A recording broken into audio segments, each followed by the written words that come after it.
Ada lagi yang harus ditafakur oleh kita terkait fenomena yang sekarang ini. Solusi. Banyak yang bertanya tuh ke Abah tuh. Apa solusinya agar persoalan nasab ini selesai? Ya kan? Banyak. Gampang sebetulnya. Sebetulnya tidak mesti kita rame di medsos, rame di mana-mana. Enggak mesti sebetulnya. Karena solusinya gampang sekali. Asal mau dilaksanakan oleh orang yang menjadi sebabnya adanya solusi, gampang. Pengen tahu nggak? Ya, Pak. Pengen tahu ya. Solusinya? Ya. Oh, enteng jis, cuma tukudu ngaji kitab gundul tukudu. Tukudu ngabiakeun tafsir tukudu. Apa itu, Pak?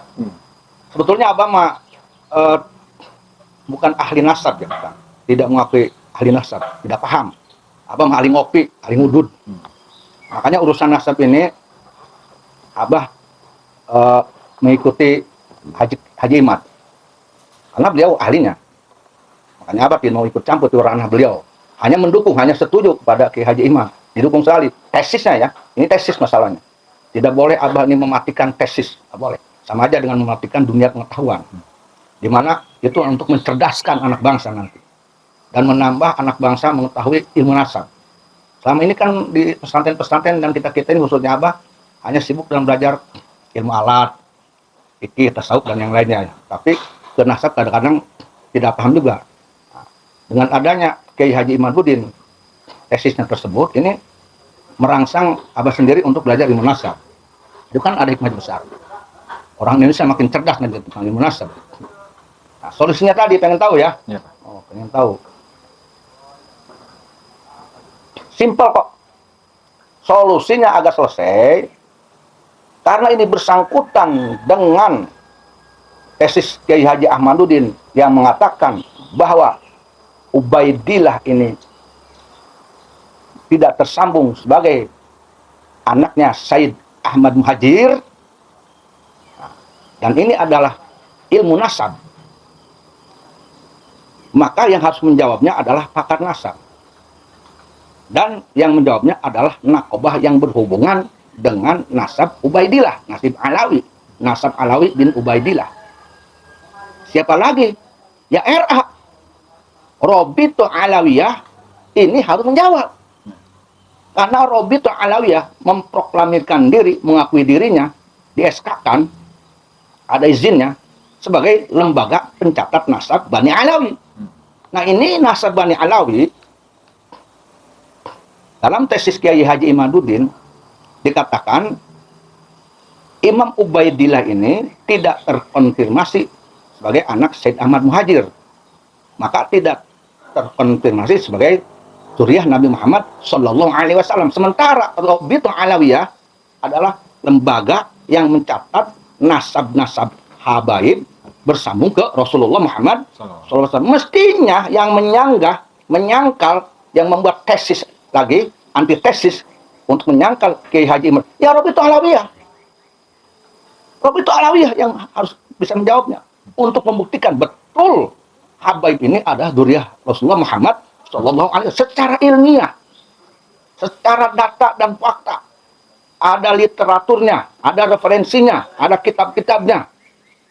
Sehingga terbantahkan itu tesis Kiai Haji Imad ini. Kalau ini Robito Alawiyah diam, Robito Alawiyah tidak bersuara, ini jadi tanda tanya besar. Ya. Fungsi Robito Alawiyah ini apa nanti? Justru Robito Alawiyah ini yang punya tanggung jawab besar terhadap Bani Alawi yang ada di Indonesia, yang memberikan buku-buku bukti sebagai dzurriyyah Rasulullah kepada Bani Alawi, ini harus bertanggung jawab kepada mereka-mereka, para habaib itu. Kasihan para habaib. Kasihan. Lindungi para habaib dengan berbicaranya Robito Alawiyah untuk mengkantor, menyanggah tesisnya Kiai Haji Imaduddin. Kalau betul Robito Alawiyah ini bertanggung jawab melindungi para habaib. Dikuatkanlah oleh Robito Alawiyah bahwa Ubaidillah ini benar adalah anak Said Ahmad Muhajir, sehingga benar adalah sahih mutlak adalah dzurriyyah Rasulullah Muhammad sallallahu alaihi. Ya Rabitu Alawiyah yang ngomongnya, yang bicaranya. Jangan malah oknum-oknum yang tidak punya kompetensi, oknum-oknum yang jahil bersuara di medsos apa-apaan. Percuma. Nggak bakalan menyelesaikan masalah. Apalagi oknum itu jahil. Yang bicaranya bukan dengan ilmu, bukan ilmu nasab, kiai bukan, ulama bukan, ahli nasab bukan. Nah, ngomong-ngomong, ikut ngomong, ngerecokin aja. Jadi mestinya ini Rabitu Alawiyah yang ngomong. Ya, itu yang punya kompetensi yang kuat. Dan harusnya ini pemerintah dalam hal ini untuk menyelesaikan persoalan ini, ya, khususnya ini MUI dan Kemenag, ini menginstruksikan kepada Rabitu Alawiyah untuk menyanggah mestinya. Pemerintah punya kompetensi untuk memerintahkan kepada Rabitu Alawiyah agar menjawab, membantah tesisnya Kiai Haji Imaduddin. Cocok coba. Ya kan begitu. Dan mestinya melarang oknum-oknum yang bukan kompetensi, bukan ahli nasab berbicara yang sifatnya bikin narasi-narasi lebih buruk lagi. Walaupun dia seorang kiai, kalau dia memang bukan ahli nasab, jangan ngomong. Dia diabuyakan, walaupun dia diabuyakan, dia punya ilmu nasab, jangan ngomong, ngaco akhirnya. Ya kan? Nambah memperkeruh aja. Nambah memperkeruh ini. Nah, Abah aja nggak berani ikut-ikutan kalau dalam masalah nasab, enggak. Hanya mendukung tesisnya Haji Imad. Ikut-ikutan, tidak bisa. Karena Abah tahu diri, siapa saya? Saya bukan ahli nasab. Yang lucu ini ada oknum-oknum yang merasa dirinya abuya, ahli ngaji, ahli kitab gundul, ngomong-ngomong tentang nasab. Ngomong-ngomong tentang desa. Itu kesiangan tuh orang. Aku ya itu. Iya, jangan-jangan itu kan aku ya. Iya, aku yang paling hebat di Banten ini. Ya, sekelas Abuya Muhtadi Cidahu, seorang Abuya loh, yang tidak disangsikan keabuyanya di dunia nasional internasional dan istiqomah, jelas istiqomahnya.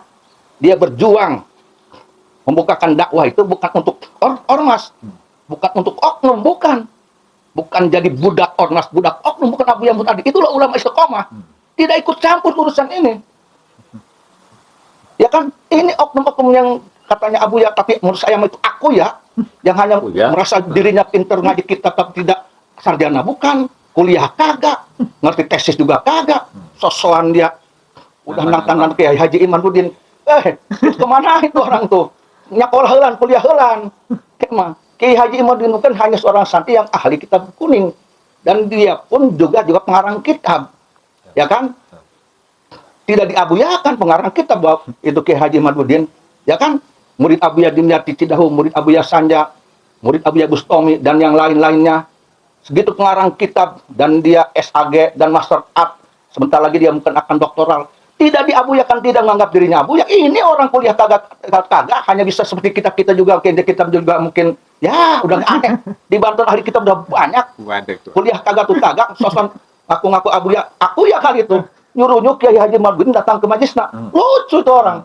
Nah, mending dianya Ba'alawi gitu, Pak. Iya, mending kalau Ba'alawi mah hanya ikut-ikutan aja. Tahu enggak tentang dzurriyyah Rasulullah Muhammad SAW. Ini ya sangat aneh sekali. Kamu tentang cucu itu, cucu itu apa itu? Jadi cucu itu kan kakek, bapak, ke anak. Kita masing-masing rada bingung. Seperti halnya Abi Bahar. Saya ini cucu Rasulullah. Sebenarnya cucu kan dari kakek, bapaknya ke dia, itu cucu kan. Itu bahasa cucu gimana? Apa susu, apa cucu, apa tete itu? Itu saya bingung makanya. Dan kan kalau sampai ke 5 ke 6 itu kan mungkin namanya udah beda. Udah beda lagi, tapi itu cucu, apa susu itu? Apa mungkin tete gitu? Salah ngomong gimana itu? Saya bingung tentang itu. Aya guys, si cucu tuh tetangga aing tukang kaluweung. Tapi cucu. Di urang mah penting untuk orangnya cucu eta kakek, bapak, orang cucu. Cuma bingung. Kok ada cucu eta? Artinya itu mah cucu di situ artinya keturunan. Keturunan Rasulullah Muhammad SAW, bukan cucu langsung. Kalau cucu Rasul langsung kan Sayyidina Hasan Hussein, Siti Rokayah, Siti Zainab. Jadi bahasanya bahasa nama lain keturunan ya, itu. Mana saya cucu langsung gitu mana ya. Dengan kot orang wajar cucu eta. Atau dia orang buyut orang mas cenggeh gitu. Kurang Banten. Atau dia kata nang aku cucu Nabi Adam. Aku orang mas Adam. Saya kata bingung. Itu mana itu Banten orang Indonesia susah ya. Cucu. Makanya gini nih, Indomil. kalau saran Abah mah ya, nih, saran Abah nih. Saran Abah ya. Ini persoalan nasab bercampur dengan di situ kaitannya dengan hukum, ya, agama dan sebagainya. Menjaga agar kita ini tidak salah paham, tidak sesat, tidak mengklaim diri benar ternyata menurut Allah salah dan sebagainya lah. Jangan salah berguru aja.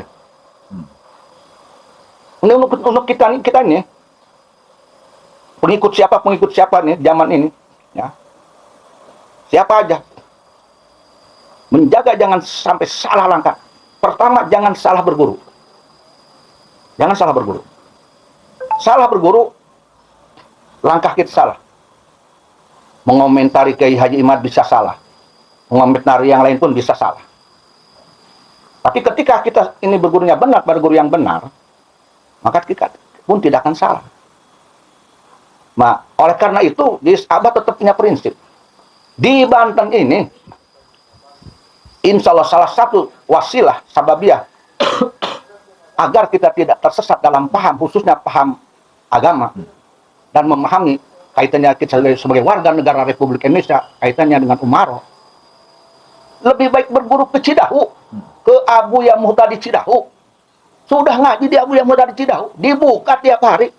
Dari mulai jam 9 sampai dohor. Bisa bertanya tentang paham agama, tentang kitab, tentang negara, ada di Abuya. Kita tidak akan salah nanti, insya Allah. Karena apa? Persis, tahu persis. Ya. Makanya, udahlah berguru. Di Banten walau. Kalau menurut Abah mah, udah, Abu yang tadi tidak berguru. Dan itu tidak bisa disangkal keulamaannya. Hanya orang-orang yang jahil, hanya orang yang hasud. Itu yang mengatakan Abu yang tadi bukan ulama. Yang jahil, yang hasud aja. Bukan berarti di Banten tidak ada selain Abu ya. Bukan, ada juga banyak. Hanya yang masyhurnya, kalau menurut Abah, yang bisa diketahui oleh seluruh orang Banten, ya berguru aja ke Abu yang tadi Cidahu. Bicara negara, tanyakan ke Abu yang tadi Cidahu. Bicara agama, tanyakan ke Abu yang tadi Cidahu. Jika ke yang lain belum ketemu banyak. Bukan berarti, maaf nih, bukan berarti di Banten tidak ada juga. Tapi yang masyhurnya aja ke Abu ya udah. Kiblatnya Banten dia Abu yang tadi Cidahu.